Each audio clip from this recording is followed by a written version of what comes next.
حضرت محمد صلی اللہ علیہ وآلہ وسلم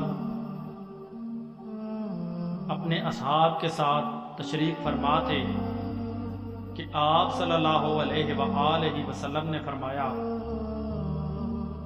کہ تم حرام چیزوں سے بچو، سب لوگوں سے زیادہ عابد یعنی عبادت گزار ہو جاؤ گے۔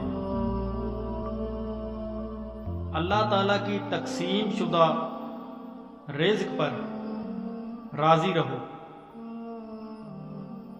سب لوگوں سے زیادہ بے نیاز ہو جاؤ گے۔ اپنے پڑوسی کے ساتھ احسان کرو، تم پکے اور سچے مومن ہو جاؤ گے۔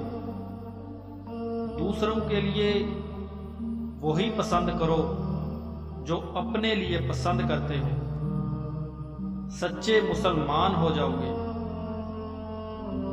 زیادہ نہ ہنسو، کیونکہ زیادہ ہنسنے سے دل مردہ ہو جاتا